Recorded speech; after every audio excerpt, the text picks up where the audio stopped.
Jean 3, verset 16. Car Dieu a tant aimé le monde qu'il a donné son Fils unique, afin que quiconque croit en lui ne périsse point, mais qu'il ait la vie éternelle.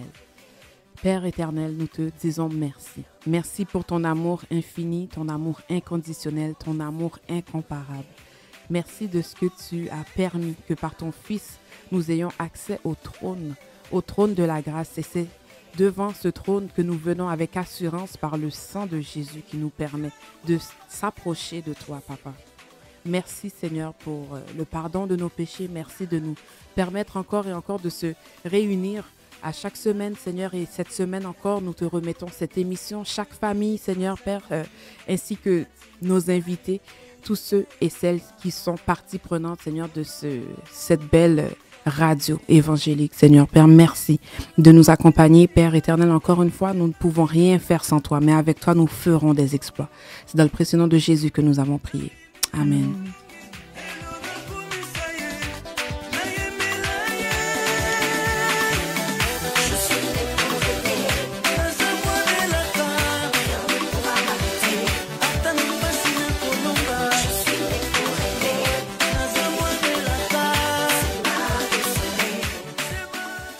Bonjour auditeurs et auditrices, bienvenue à l'émission L'éducation parlons-en, une émission où l'on discute de l'éducation, des défis et des solutions pour nos enfants et nos familles.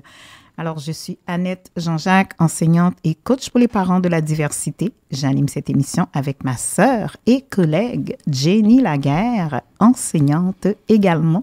Bonjour Jenny. Bonjour Annette, comment ça va cette semaine? Ça va bien, c'est une belle semaine de tempête hivernale. Ça fait du bien de circuler dans les rues enneigées de Montréal. Ça développe la patience. Exactement, oui. Alors Jenny, en cette belle semaine, qu'est-ce que tu as comme conseil pour nos parents? Au fait, la semaine dernière, on a eu un beau sujet par rapport au bien-être émotionnel et relationnel. Et cette semaine, je voulais qu'on puisse parler de 10 aspects ou bien 10 choses que l'on fait qui est susceptible de nuire au développement de l'estime de soi, de nos jeunes ou de nos enfants. On parle souvent de ce qu'il faut faire, qui est bien, mais je pense que des fois, on doit aussi nommer ce qui peut nuire également. Donc, je voulais nommer juste 10 peut-être choses que l'on fait sans s'en rendre compte et que ça peut nuire au développement de l'estime de soi. Donc, tout d'abord, l'utilisation de la comparaison et de la compétition entre les enfants, on le sait, ça peut être vraiment néfaste. La surprotection aussi. Cela confirme à l'enfant son incapacité et l'empêche de devenir autonome et responsable. Les jugements négatifs, les étiquettes péjoratives, dénigrer, dévaloriser l'enfant, les paroles blessantes, les humiliations aussi. Les qualificatifs dégradants attribués à l'enfant, le manque d'investissement des parents et de l'entourage sur le plan de la relation interpersonnelle avec l'enfant, la négligence et la violence subies par l'enfant, les exigences et les attentes disproportionnées des parents et de l'entourage de l'enfant à son égard, le manque de stimulation aussi pour aider l'enfant à se développer, la culpabilité et la non-acceptation de l'enfant. Donc, ce sont des moyens qui peuvent vraiment renforcer la non-estime de soi, là, si je peux dire ainsi. Donc, nous, on veut vraiment aller à l'inverse, on veut relever l'enfant dans son estime, dans son identité. Et ça commence, et ce que j'ai retenu de la semaine dernière, allez écouter l'émission si vous ne l'avez pas fait, mais ce que j'ai retenu, c'est qu'on doit nous-mêmes, comme parents, commencer à se valoriser nous-mêmes. Donc, ça commence par nous, notre estime personnelle, améliorer notre propre estime de soi pour pouvoir aider nos enfants, nos jeunes qui nous regardent aussi, interagir avec eux et comment nous-mêmes on se traite. Donc, voilà. Le point qui a retenu mon attention, Jenny, c'est la surprotection. Tu sais, c'est pas évident de trouver le juste milieu. Non, comment ne pas être surprotectrice comme maman? On veut protéger notre enfant, on aime notre enfant, on a peur qu'il lui arrive un accident, qu'il lui arrive de quoi. On veut pas que nos enfants répètent nos erreurs. Donc oui, c'est sûr qu'on a tendance à être, surtout les mamans, à surprotéger nos enfants, mais c'est vraiment de trouver le juste milieu. Oui. C'est pas facile. En tout cas, pour moi, ça ne l'est pas. D'y aller à la petite cuillère, petit à petit, au moins pour qu'ils puissent qu'ils puissent se sentir, ah, OK, ma mère me fait confiance. OK, on va essayer. Admettons que je donne un exemple, c'est juste la clé, admettons, de la maison, mais commencer par, OK, on va essayer, c'est pas encore sa clé, mais je vais te prêter ma clé, puis on va voir comment ça se passe. Continue de faire tes beaux efforts, on se communique, on reste en contact. Puis on essaye, puis bon, c'est pas facile d'être parent. C'est pas du tout facile. C'est pas évident. En tout cas, merci Jenny pour ces précieux conseils. Alors, c'était pour vous, conseils de prof. Cette semaine, Jenny, nous avons une invitée spéciale pour discuter de sujets pertinents et offrir des conseils précieux pour aider nos jeunes à naviguer dans le système éducatif du Québec. Aujourd'hui, on reçoit une femme aux multiples talents,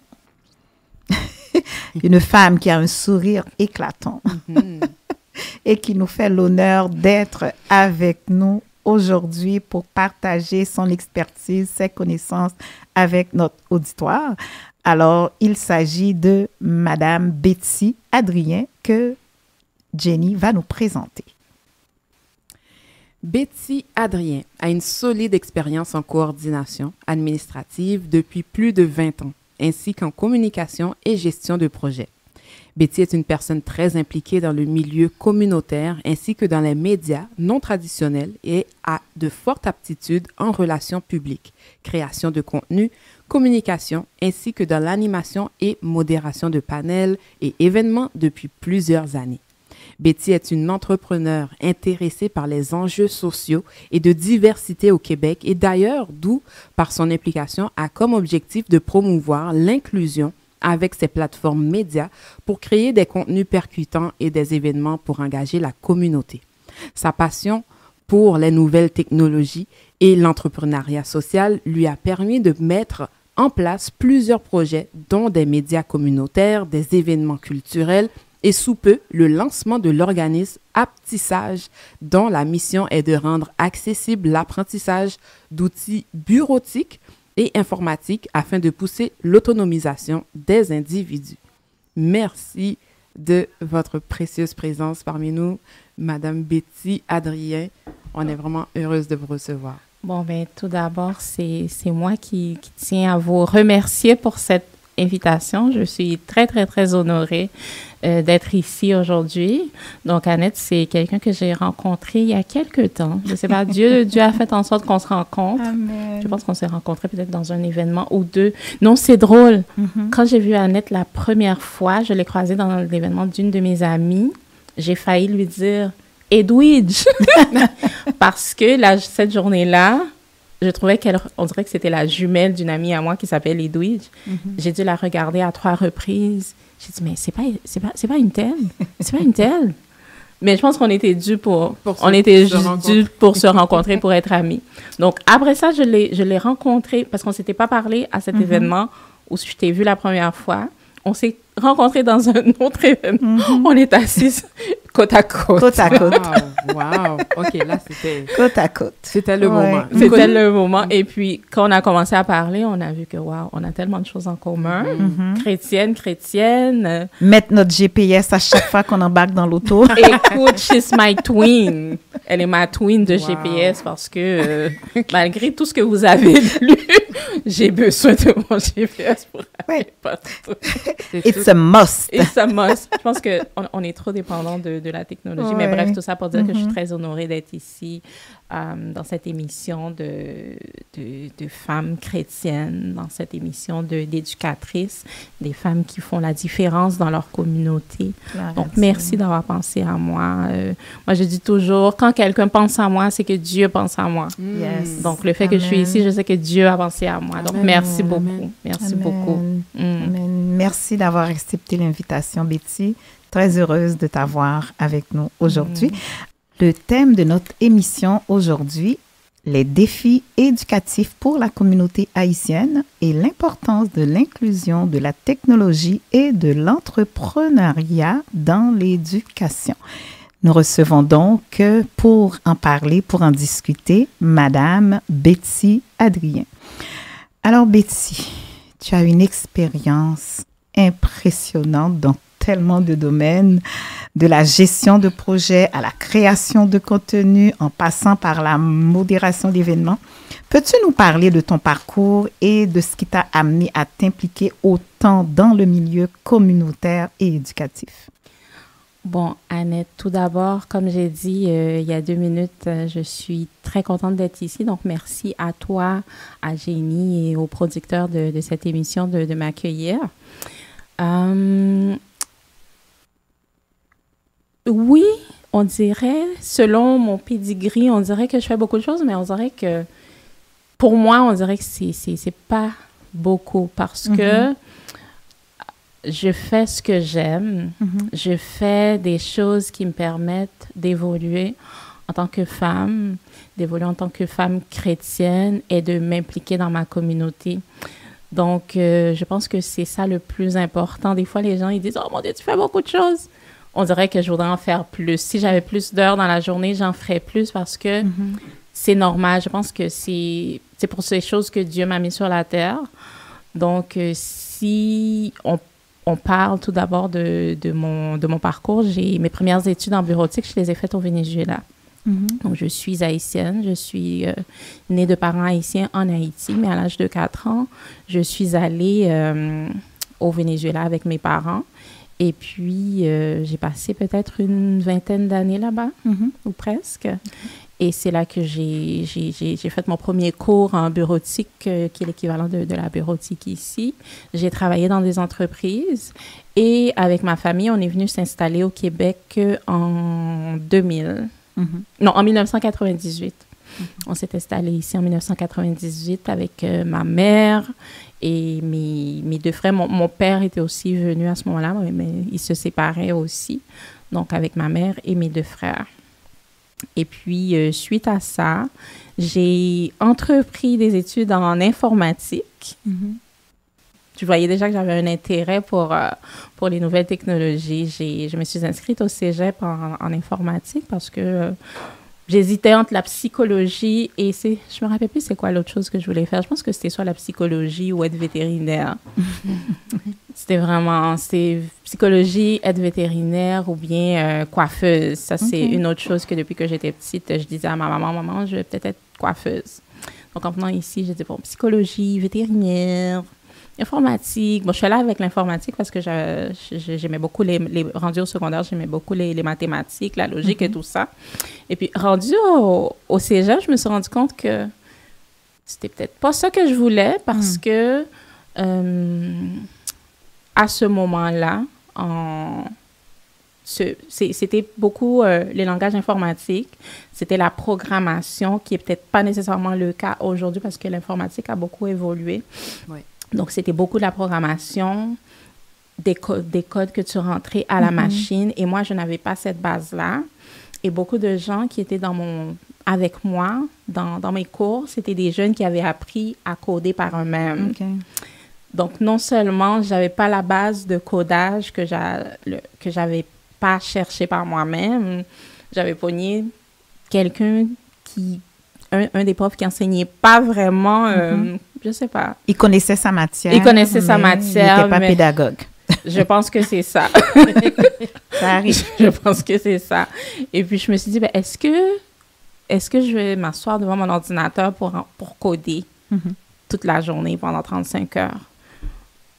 Non, j'ai dit non. J'ai changé de programme et puis j'ai été en bureautique où j'ai complété mon DEC. Okay. Et puis, c'est là que mon parcours professionnel a commencé au Québec. Quoique j'avais eu des petits boulots dans des agences de placement et tout. Mais après ça, j'ai travaillé dans plusieurs entreprises. J'ai travaillé aussi comme paralégale. Je ne sais pas si je le dis bien, comme paralégale dans des bureaux d'avocats. Et aujourd'hui, je cumule une 20aine d'années d'expérience en bureautique où j'ai travaillé comme adjointe de direction, technicienne dans l'administration. Aujourd'hui, je travaille dans la gestion de projet. Donc, qu'est-ce que ça mange en hiver? C'est que présentement, je travaille dans un ordre professionnel et les étudiants qui complètent leur formation collégiale, ils doivent faire l'examen d'admission de leur ordre, même si qu'ils ont réussi leur DEC et leur programme. Ils doivent réussir aussi l'examen de l'ordre professionnel pour pouvoir travailler et pour avoir le permis d'exercice, comme dans beaucoup de métiers. Les infirmières, les avocats ont leur ordre professionnel, les médecins, les inhalothérapeutes ont leur ordre professionnel. Donc, ils doivent avoir ce permis-là qui se renouvelle à chaque année. Donc, je m'occupe de piloter les examens d'admission. Donc, avec les équipes qui sont souvent des enseignants, des coordonnateurs de programme, ils viennent et puis ils préparent les questions d'examen. Et puis, moi, je les aide dans tout ça. Je coordonne tout ça. C'est tout un... Oui. Il y a de l'ouvrage. Il y a de l'ouvrage. Tu travailles avec ces jeunes-là, ce sont des futurs technologues. Des futurs technologues. Oui, ce sont des futurs technologues. Je crois que c'est peut-être pas trop connu. C'est dans le domaine de la santé. Donc, ces gens-là, souvent, ils vont travailler dans tout ce qui est le radiodiagnostic qu'on appelle. Ils vont faire les rayons X.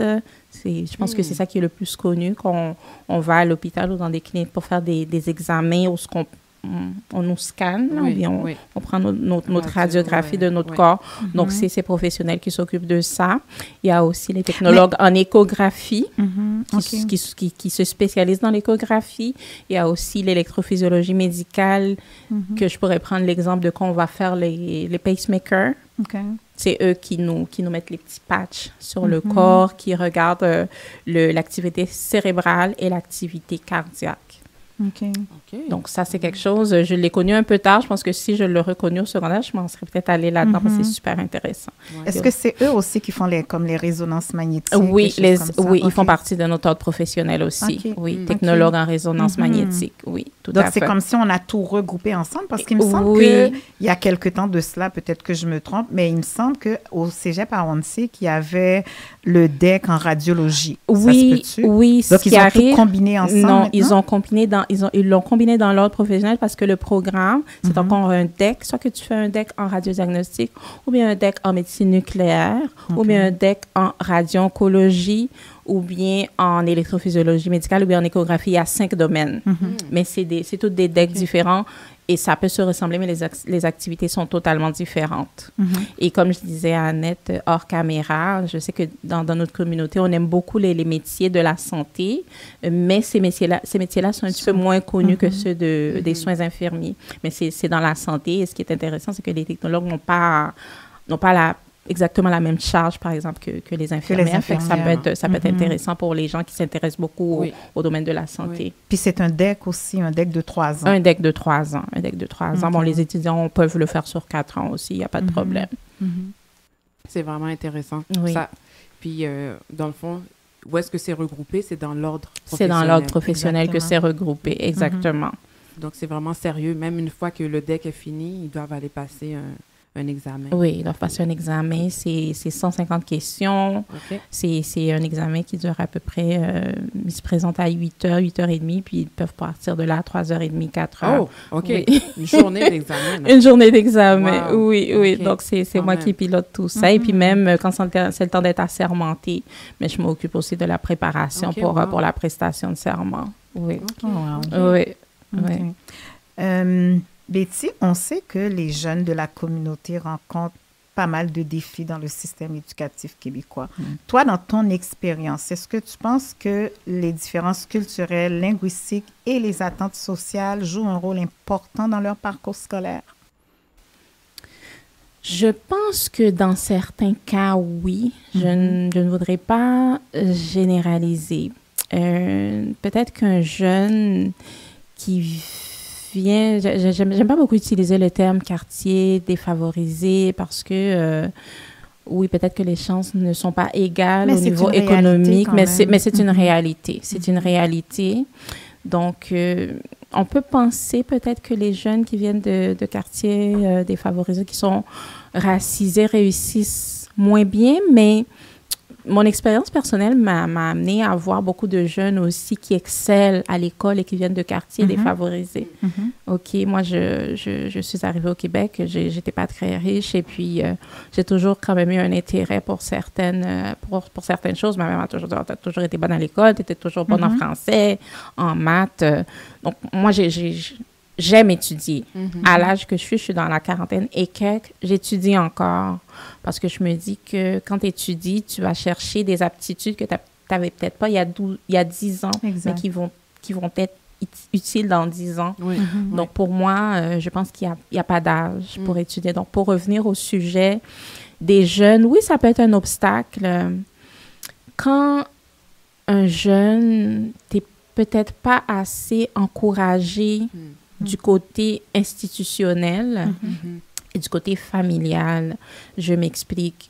J'ai vu des jeunes qui ont partagé qu'ils aimeraient que leurs parents s'impliquent davantage. Quand il y a des rencontres à l'école, au niveau primaire, au niveau secondaire, il y a des jeunes qui aimeraient ça que leurs parents viennent pour parler avec les enseignants. J'ai eu ces témoignages-là souvent de jeunes. Parce que, bon, j'ai eu 2 enfants. Bon, j'ai perdu un garçon, mais avec leurs amis, souvent, on parlait. Et puis, c'est ça qui revenait très souvent, les parents haïtiens, je ne sais pas les autres nationalités afro. Je ne sais pas les autres nationalités afro, mais on doit s'impliquer davantage. Ça me surprend. Je ne savais pas que des jeunes demandaient vraiment l'implication des parents. Oui. C'est quelque chose que... Ça les motive. Ça les motive. Et c'est des choses que j'ai lues aussi dans des émissions. Ça les motive quand le parent s'intéresse.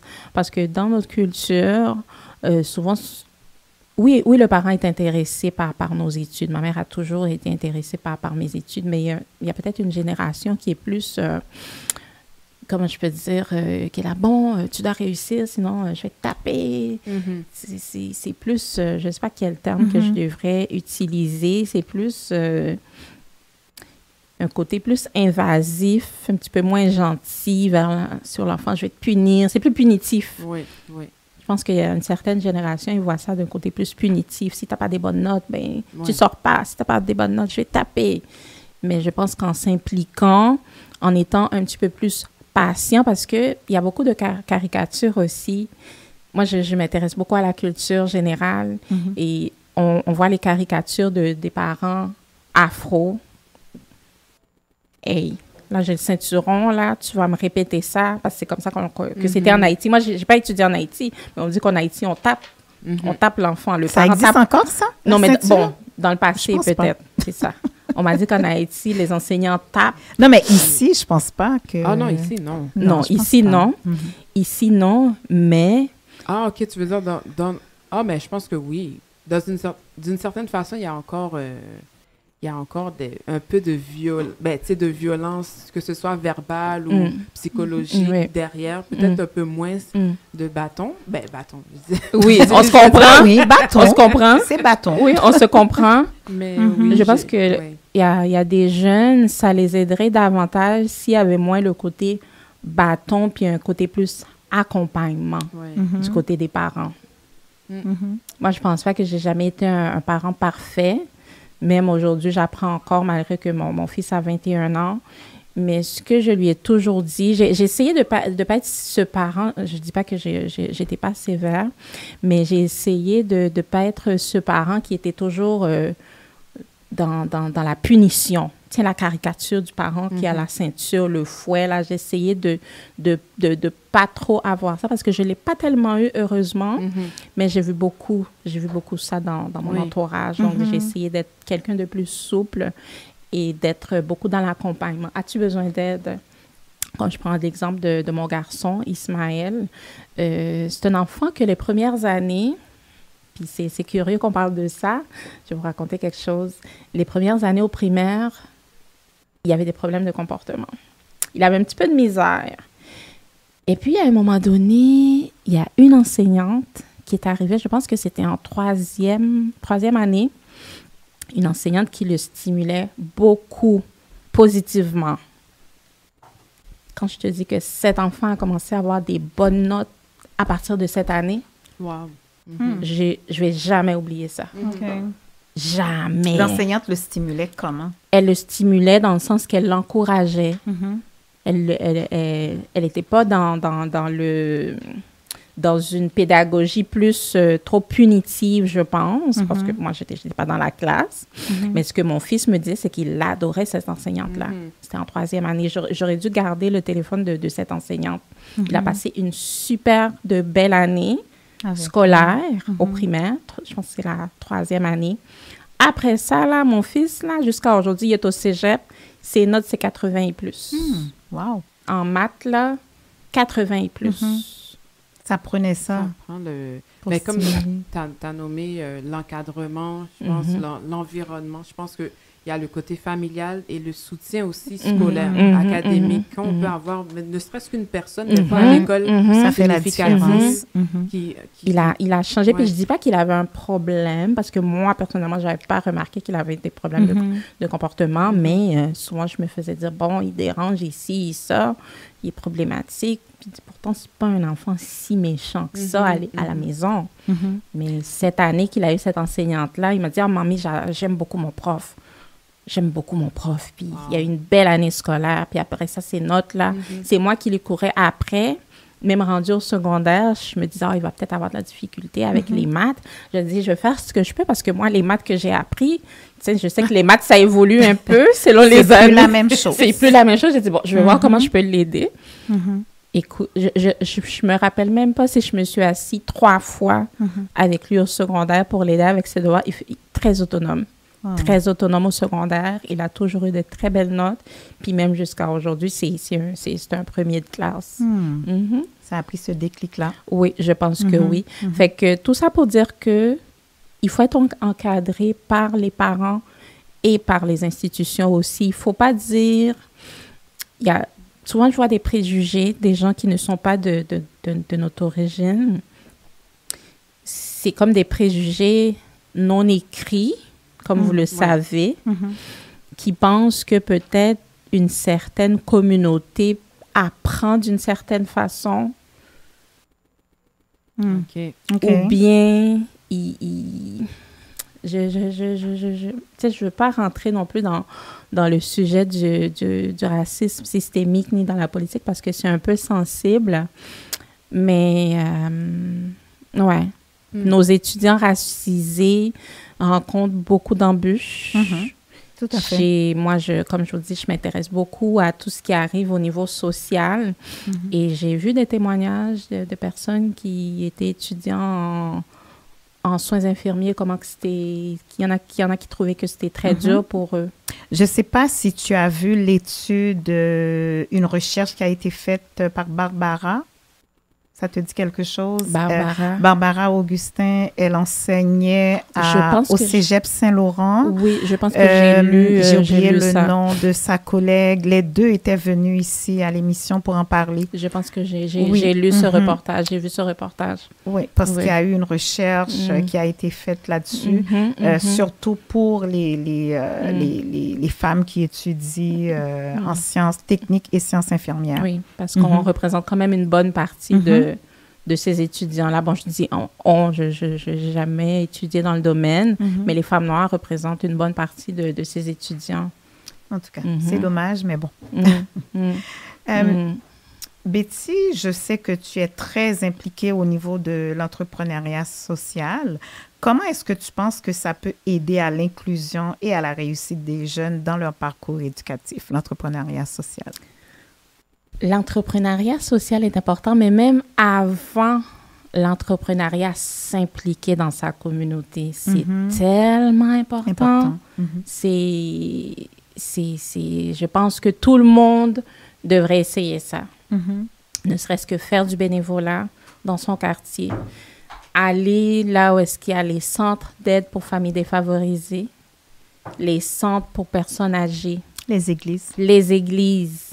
Des fois, les centres pour animaux, ils appellent ça des refuges. T'impliquer dans ta... Moi, je dis parce que j'adore les animaux. Je suis toutes les pages tu aimes de les refuges. Animaux, tu adores Dieu. J'aime les animaux, pardon, j'adore Dieu. Je suis toutes les pages de refuges de chats. Oh, Si j'avais du temps, j'en ferais. C'est parce que j'ai pas le temps. Okay. J'aime les animaux. Wow. J'aime les animaux. Je ne tolère pas les animaux, moi. Vraiment. J'ai une peur bleue des animaux. Oh my God. Moi, j'ai un petit chat. C'est mon petit bébé. Oh, wow. OK. Félicitations. C'est mon petit bébé. C'est mon bébé. Là, ça fait longtemps que je ne l'ai pas posté sur ma page. Là, il faut que j'aille le poster. Wow. C'est mon Valentin. OK. C'est bien. Mais l'essayer, c'est l'adopter. Je connais beaucoup de gens qui ont dit « Je veux rien savoir des chiens. Je veux rien savoir des chats. » Puis là, c'est les best cat parents. ils font un, là, avec le... Wow. Essaye-le, Ok, puis tu me donneras des nouvelles. Non, c'est correct. C'est correct. Mon fils avait essayé d'avoir un chien. Ah, ok. Le chien est arrivé, il était tout petit, il était beau, il m'a supplié, il a pleuré, il a versé des larmes, il a tout essayé. J'ai dit oui. Mais quand l'affaire a commencé à grandir dans la maison, j'étais comme, Il je me jappait suis beaucoup. jamais habituée. Il jappait Non, c'est beaucoup. même pas ça. Son odeur me dérangeait, tout me Oui, dérangeait il y a des de races. Il y a des l'animal. races où est-ce que l'odeur est plus forte. Non, Oui, non, il y a des races c'était de pas. Je me suis dit non, pas chez moi. Mais prends un chat, les chats, Oh, il n'y a aucune non, odeur. ça vraiment, ça c'est l'animal que je ne tolère vraiment pas. Un chien peut-être, mais un chat non. Ça Ils sont vraiment. adorables. Les chats Bon, sont adorables. Peut-être. Moi, j'aime les c'est deux. possible. J'aime les deux. Non, pas du tout. Je n'ai jamais été très, très Mais- attirée par les animaux, vraiment pas. oui? Non, c'est correct, Bettine, ça, il Ok. m'aime pas. OK? d'accord. Dans Alors, la famille, on a tous des animaux. C'est peut-être pour ben ça. bravo. Moi, c'est Ouais. pour ça, il y a certaines personnes, je ne vais plus chez elles parce qu'elles ont fait le choix d'avoir des animaux. D'accord. Betty, tu as lancé l'aptissage. J'espère que je dis comme il faut. Aptissage. Oui, aptissage. Au départ, je pensais que c'était une erreur. J'ai dit, ben non, ça devrait être apprentissage. C'est fait par Ok, exprès. l'habiller, OK. C'est Donc, fait par c'est exprès. un organisme. Est-ce que c'est une application avec le mot apte? Apt. Je sais pas, j'essaie de Oh, comprendre. j'adore. pour application? J'adore vos questions. Oh, j'adore vos questions. Tissage, on essaie de J'adore. tisser quelque chose. I love it. Ouais. I love it. Tisser à travers les applications. Oui. Yeah. On n'est pas tellement trop loin. On n'est pas trop loin. Non, je vais vous Ok. expliquer. Comme je disais à Annette hors caméra, en marketing, il y a des stratégies quand tu veux lancer quelque chose, quand tu veux vendre ta poutine, comme on dit en bon québécois. Tu as de la salade à vendre, il faut être créatif. Si tu as de la salade à vendre, tu ne l'appelles pas salade. Tu l'appelles l'adace, par exemple. L'adace. OK. Là, les gens vont dire, c'est quoi ça, l'adace? Tu voulais dire salade? Et ça va démarrer la conversation. Oui.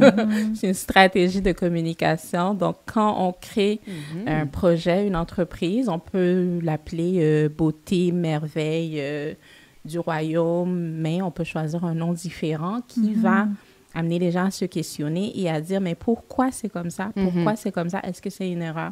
Donc, c'est fait par exprès. Au départ, donc, j'ai lancé cet organisme-là qui est un organisme à économie sociale.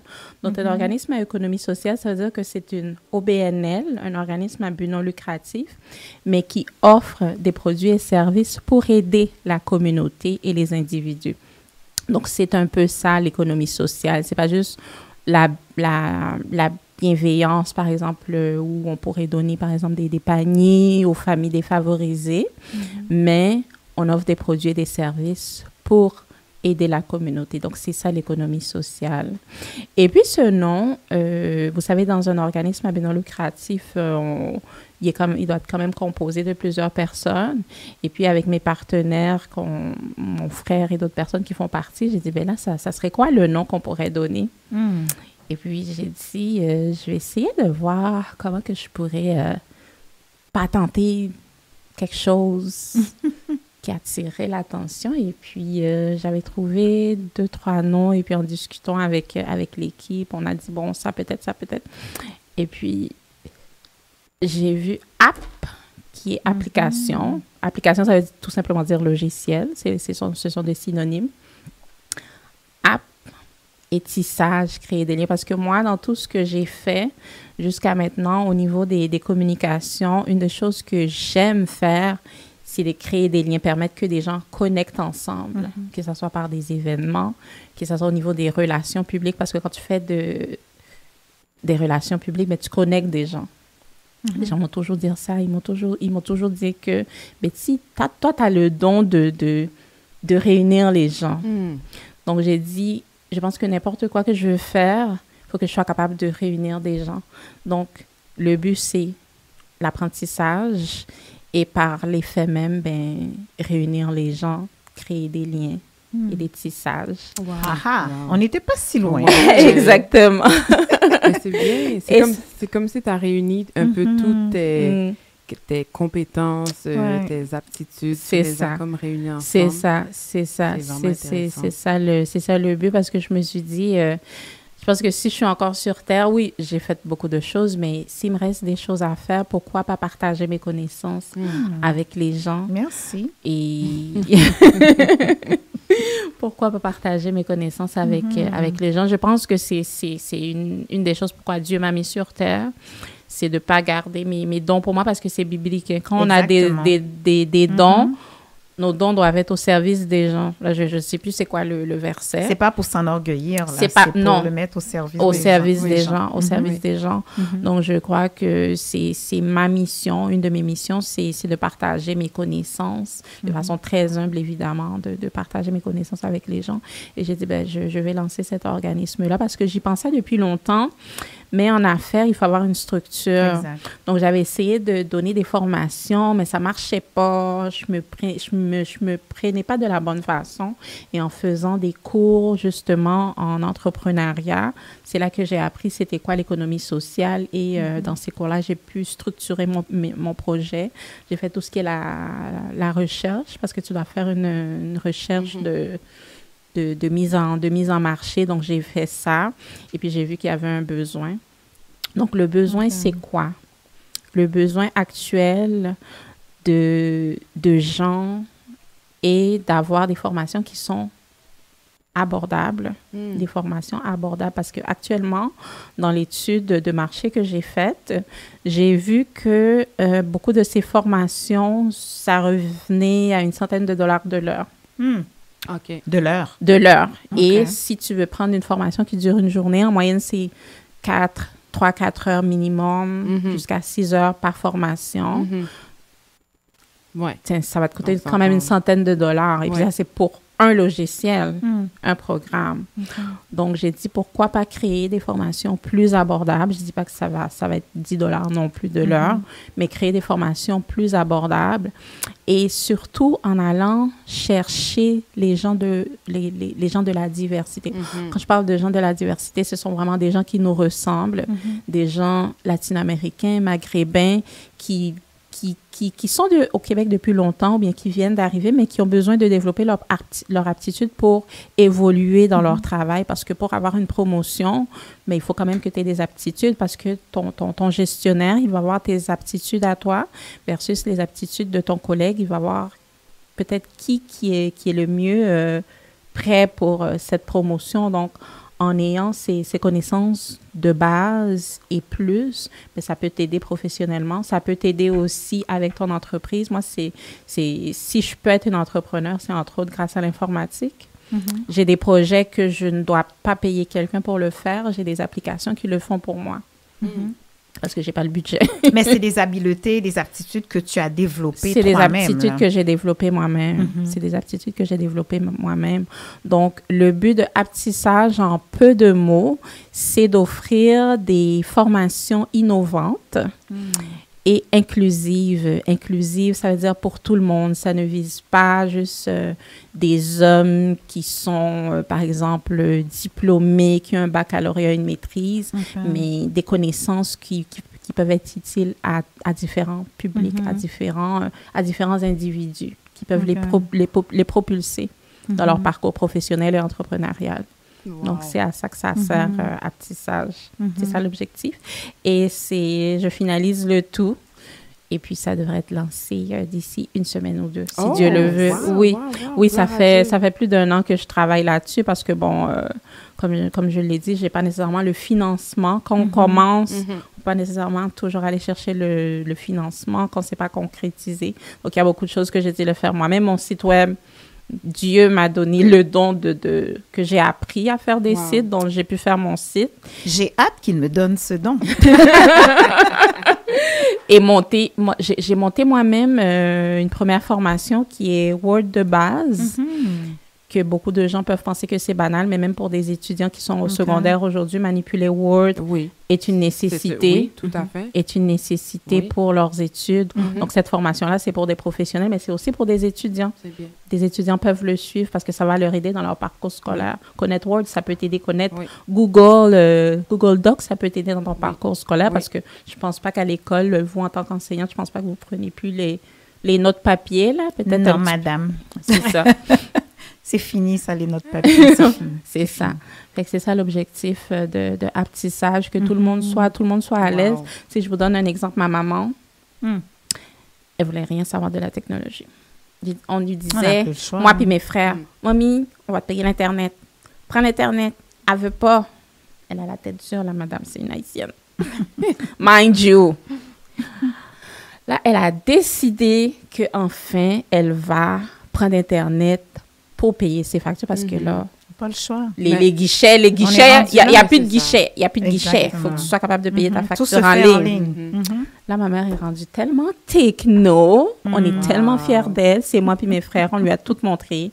Elle sait comment trouver ses trucs sur YouTube, payer ses factures, Facebook. Puis ma mère est jeune. Là, c'est juste qu'elle ne Tu vas bientôt la voir faire des lives, là. Écoute, elle prend des nouvelles d'Haïti. C'est parce qu'elle ne voulait pas. Ma mère, elle est jeune. Là. Ma mère, elle a peut-être un maximum de 70. Elle est jeune, mais elle ne voulait pas. Elle était réticente à la technologie. Fait qu'il y a beaucoup de gens comme ça qui sont réticents. J'espère un jour donner des formations aux personnes âgées aussi. J'aimerais beaucoup ça. J'aimerais beaucoup. Serait bien. Ça serait bien dans les églises surtout. Ça serait le fun, ça. Donner des formations aux personnes âgées et aux enfants pour qu'ils puissent utiliser les médias sociaux de façon responsable, mais aussi de façon à se protéger eux-mêmes, parce qu'il y a beaucoup de prédateurs beaucoup de gens pas gentils. Donc, donner des outils à ces clientèles qui peuvent être vulnérables avec les technologies qui deviennent de plus en plus... les fraudeurs, ils deviennent très, très habiles. Donc, se protéger des fraudeurs. Donc, j'espère pouvoir donner ces formations aussi éventuellement. Donc, c'est tout ça. C'est beaucoup de choses, beaucoup de projets dans ma tête sur papier. Donc, j'espère que Dieu va me donner le courage de développer ça au fil du temps. Amen. Amen. Je sais, Betty, qu'une de tes préoccupations, c'est l'inclusion. Oui. Dans un contexte scolaire, qu'est-ce que tu penses que les écoles, les familles et la communauté devraient faire pour s'assurer que les jeunes de notre communauté se sentent réellement inclus et soutenus dans leur parcours éducatif? Ah, ça, c'est une belle question. Je pense que faire des activités qui vont pousser les étudiants du côté académique, parce que chaque personne est unique. Chaque enfant est unique, que ce soit au niveau primaire, secondaire, universitaire. Même si on étudie dans le même programme, on n'a pas tous les mêmes aptitudes.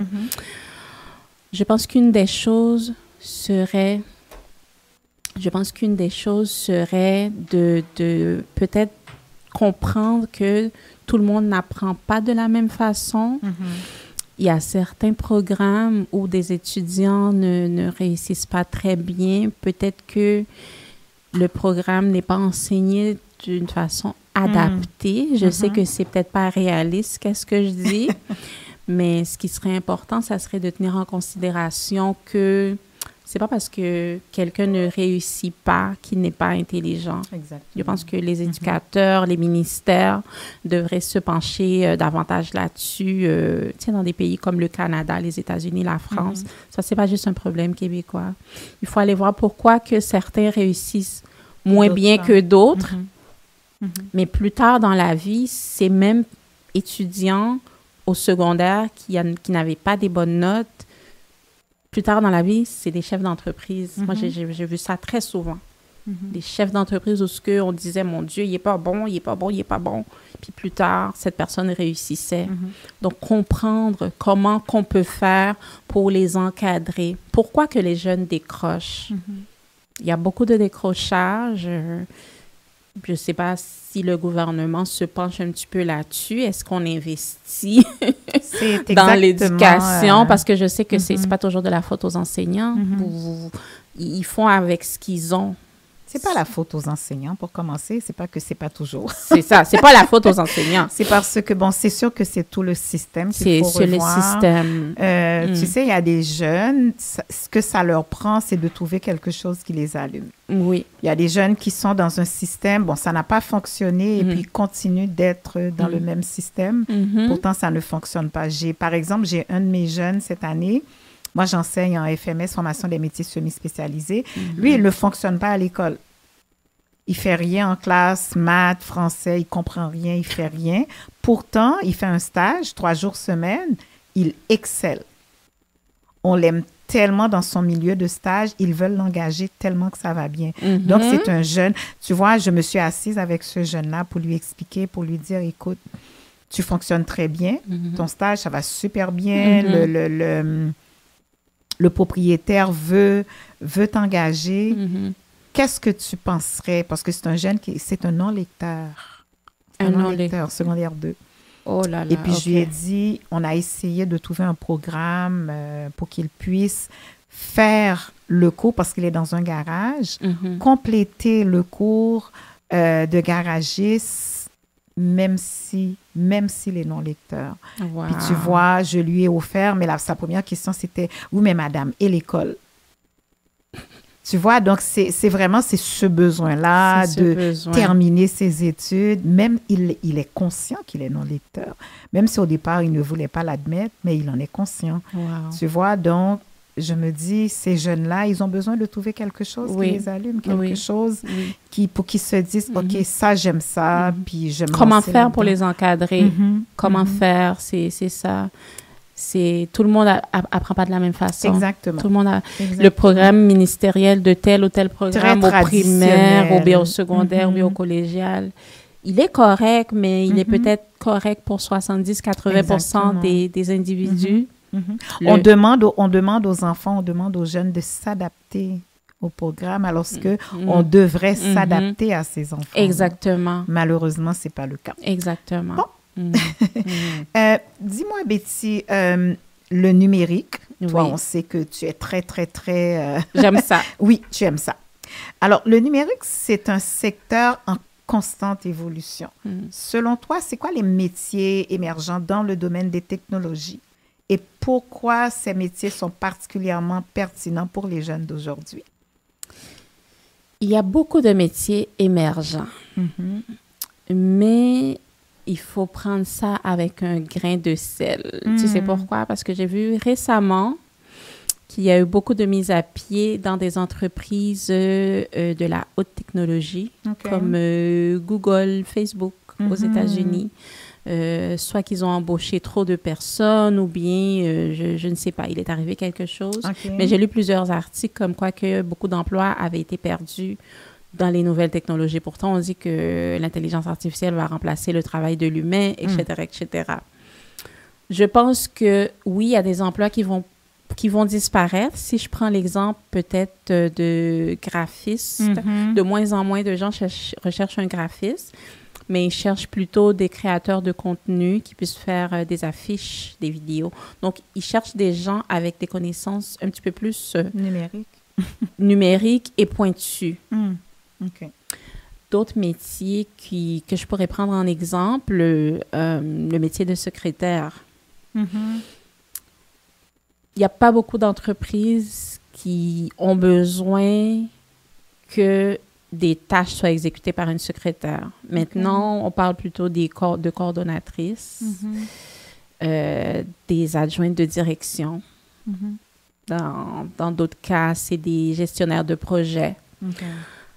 Je pourrais prendre beaucoup d'exemples, mais ce qu'il faut savoir, c'est que oui, il y a des métiers qui évoluent grâce à la technologie, mais les métiers manuels sont extrêmement demandés aussi. Donc, un jeune qui n'est pas nécessairement bon en maths, tu peux étudier en mécanique, tu peux étudier en bâtiment, en construction. il y a beaucoup de besoins pour ces métiers-là. Donc, il faut quand même tenir ça en considération parce qu'on n'est pas encore rendu où ce que le robot, il va réparer, il va construire un building.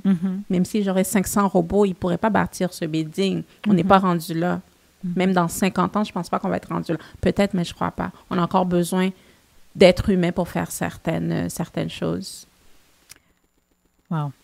Oui, c'est la réalité. Malheureusement, Betty, on est déjà rendu à la fin. Donc, vous écoutez l'émission L'éducation, parlons-en sur les ondes de la radio La Voix de la Vérité de l'Église évangélique Philadelphie de Montréal. Et aujourd'hui, nous parlons avec une femme aux multiples talents, Madame Betty Adrien. On est déjà rendu à la fin de notre émission, Betty. Est-ce que tu aurais quelques conseils pratiques pour l'intégration des jeunes dans les métiers du numérique? Mes conseils, ça serait tout d'abord d'apprendre peut-être certaines choses par eux-mêmes, faire certaines recherches pour voir s'ils ont ces talents. Donc, il y a des logiciels et des plateformes où on peut prendre des cours, même avant d'intégrer un programme au niveau collégial, professionnel ou bien universitaire. Ils peuvent aller voir s'ils ont vraiment les aptitudes pour ça. Et par la suite, ça serait de peut-être faire des projets avec des camarades de classe. Ils pourraient travailler sur une application. Par exemple, un jeune qui a l'intérêt pour la technologie pourrait dire, j'aimerais faire une application, je ne sais pas moi, un jeune qui travaille, qui vient à cette église, il pourrait dire, je vais faire une application pour mon église, une application où ce que les gens vont connaître le message de la parole de Dieu, une application pour aider les personnes âgées, pour déneiger, offrir mes services pour déneiger, plein de choses. Donc, il pourrait faire des petits projets comme ça. Et ça, ça va dans un CV, ça. Dans un CV, un employeur qui voit qu'à 16 ans ou 17 ans, tu as développé tel projet au niveau informatique, c'est sûr que ça paraît très bien. Faire des stages, faire du bénévolat aussi. Il y a des organismes qui cherchent ces compétences-là auprès des gens. Des organismes à but non lucratif qui cherchent des gens qui ont différentes aptitudes. Donc, faire des stages, même quand on est au secondaire, au niveau collégial aussi, on peut commencer à faire certaines choses au niveau plus pratique. Faire des stages, essayer d'avoir un pied, essayer d'avoir des contacts dans le domaine, parce que des fois, c'est ça qui nous freine, nous, en tant que personnes racisées, les personnes d'autres origines, italiennes, juives et caucasiennes, quand leurs enfants sortent du cégep, de l'université, ils ont déjà un endroit pour faire le stage et un emploi. Mais nous, pourquoi ce n'est pas le cas? Donc, c'est de chercher des contacts, même avant de terminer notre formation. Chercher à avoir des contacts, même si ce n'est pas toujours évident. Comment tu penses que nous, comme parents, on pourrait soutenir nos enfants vers ces domaines-là? Moi, je pense que peu importe le domaine, il faut d'abord laisser l'enfant choisir ce qu'il aime. Parce que dans notre communauté, on voit souvent le parent qui dit « tu vas étudier ça, tu vas étudier ça, tu vas étudier ça ». Si un enfant te dit qu'il veut être coiffeur, coiffeuse, ne le juge pas, laisse-le suivre sa voie. Encourager l'enfant, ne pas avoir la méthode punitive, comme on parlait tantôt, parce que dans la culture noire en général, antillaise, africaine, c'est un peu punitif. Donc, essayer d'être un peu plus souple avec l'enfant. Et même s'il échoue, ne pas le taper sur la tête, s'asseoir avec lui puis lui dire, comment je pourrais faire pour t'aider pour que ça aille mieux l'année prochaine ou le mois prochain. Je pense que c'est ça. Demander à l'enfant comment je peux t'aider au lieu de lui dire, tu vas voir, tu vas être en punition toute l'été, tu vas pas sortir. Tout dépend aussi. Tout dépend. Peut-être qu'il y a des enfants qui ont besoin de plus de sévérité que d'autres, je pense. Merci, Betty. C'est vraiment tout le temps que nous avions. Merci pour cette belle émission. Alors, avant même... Ce fut très agréable. Merci vraiment énormément. Et puis, tu vas revenir, ça, c'est sûr. Oh mon Dieu, OK. Parce qu'on a tellement de choses à se dire. OK. Alors, on va remercier le Seigneur pour ce temps qu'il nous a permis de passer ensemble. Seigneur, merci pour ce moment d'échange enrichissant. Nous te remercions pour la sagesse que tu as permis de partager et pour les vies que nous espérons toucher avec cette émission. Nous te prions pour nos enfants, pour qu'ils soient guidés par ta lumière dans leur parcours scolaire et professionnel. Que chaque parent trouve l'inspiration et la force d'accompagner ses enfants avec amour et détermination. Amen. Amen. Alors, merci à tous nos auditeurs. Merci à notre frère Jackson. Merci à Jenny qui a dû quitter. Alors, merci encore, auditeurs, auditrices, de nous avoir accueillis chez vous. Nous espérons que cette émission vous a offert des conseils précieux et des pistes pour soutenir vos enfants dans leur parcours éducatif. Nous vous donnons rendez-vous la semaine prochaine, même heure, même poste, pour un nouvel épisode de l'éducation. Parlons-en.